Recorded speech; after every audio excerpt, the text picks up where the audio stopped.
Hello, my friends. Sharri Harmel here, and welcome back to your next chapter. And today we're tackling a big, hopeful idea, and that is it's never too late to start over.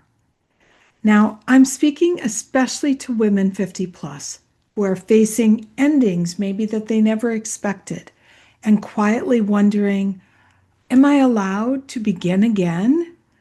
Maybe your kids have left home and the house you worked so hard to build suddenly feels a little too quiet. Maybe you're going through a divorce and thinking, who am I now? Maybe you've lost your partner, your job, or even your sense of purpose.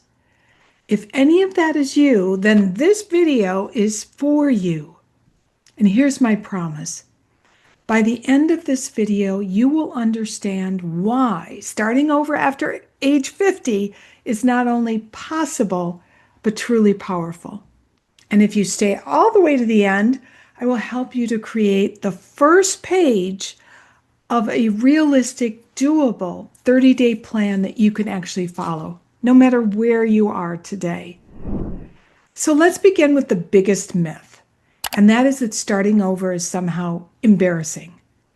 I want to flip that upside down. Starting over is brave.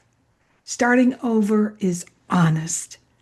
Starting over means you are still alive to possibilities. Most women I've coached tell me that they feel selfish wanting something new at this stage of their life. They should be satisfied, right? But think about this. For decades, you've adapted to challenges. You've worked hard. You built homes. You supported families. You created careers, often putting your own dreams quietly on a shelf. So after 50, starting over is not about abandoning responsibility. It's about finally inviting yourself, your true self, back into the picture. I often call this mindset shift reclaiming yourself rather than reinvention. You're reclaiming your curiosity.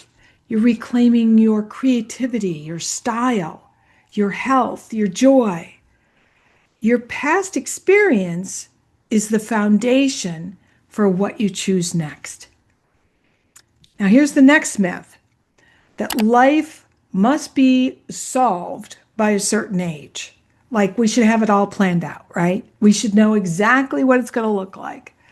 Well, I have learned that at our age, the wiser and maybe gentler phrase is, I've solved it for now. I just had a meeting with my financial advisors this morning and I said, this is the plan now. This might change. 5 years might look entirely different. Every chapter of our lives requires new choices. And that's normal. Now, let me give you a little personal example. Years ago, I launched a magazine called Extraordinary Women.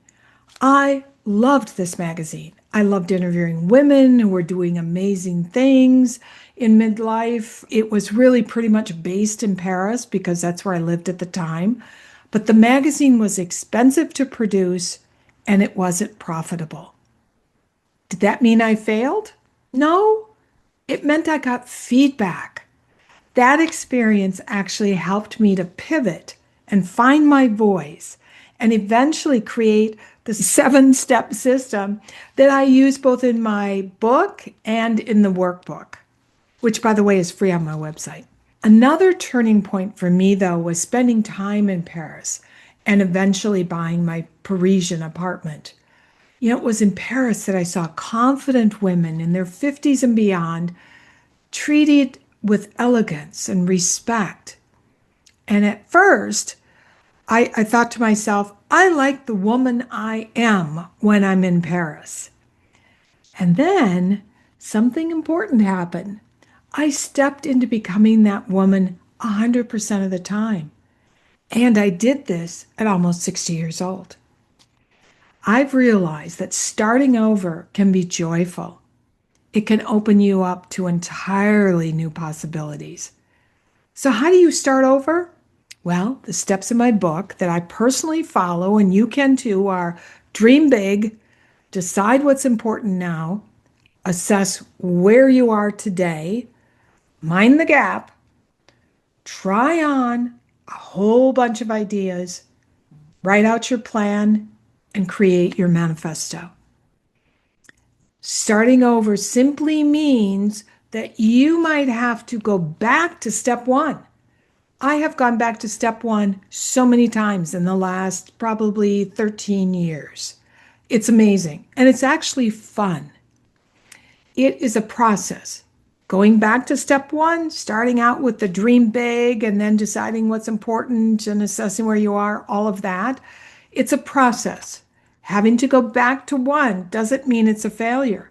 Life shoots us all kinds of different experiences, especially at this point in our lives. Before we jump into action, though, we need to talk about one thing that I think stops most new beginnings, and that is fear. Fear is normal. Fear tries to protect you, but we can't let fear drive the rest of our lives, ladies. Now, most channels on YouTube or anywhere else stop at that inspiration stage. I want to give you some practical step-by-step help. Let's jump in. Activity 1, chart your time. For the next week, I want you to try something really simple, which is to log your week in detail. See exactly how you're spending your time. This is something I've done, I did for years, I should say, with coaching.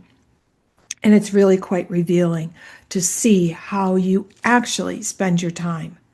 That's where you start to see your habits, the habits that, take up all of your time. And exploring habits, last week's video talked about this, is where change really begins. Activity number 2, I want you to strengthen your courage muscle. Courage, I call it your courage muscle because it's like any other muscle in our body. The more we work it, the stronger it gets. New beginnings require courage, and courage is a muscle, really is. Start small though.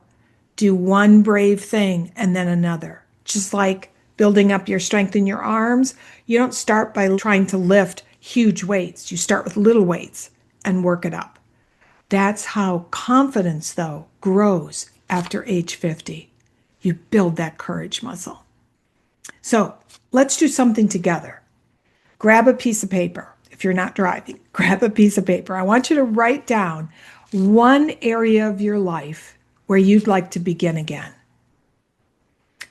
Now, think about 3 possible ideas that you could try on that would impact that one area. And then step back and say, what's one tiny habit that I could commit to for the next 30 days that is related to that area that I want to shift? What's one tiny habit? Now, don't overthink it. Don't go deep. Don't spend a whole lot of time on this. Just let the ideas come to you and begin. Now, remember, your past does not limit you. It actually equips you. So sometimes we get obsessive about what didn't work out. I do quite often. And I have to remind myself over and over that the past is what has actually helped me to be the person I am today and to accomplish the things I can accomplish today. Hope is not really an idea, it's a strategy. Now, if you found encouragement and value in today's episode, I'd love for you to take 2 very simple steps. First, subscribe to this channel. It's called Your Next Chapter. And it's all about me helping you, your next chapter, helping women 50 plus reclaim purpose and style and confidence and joy in midlife. Second, I want you to come join me over on Substack. It's free. That's where we go deeper. And we basically apply all the ideas that you have in your life to try to make your next chapter one of your best chapters. Think of YouTube as the place we get inspired. It's like our happy place, right? And Substack is the place where we roll up our sleeves and together we actually get to work. You'll find all the links in the show notes below this video. So thank you everyone for spending time with me today. And remember, it is never, ever too late for a fabulous next chapter.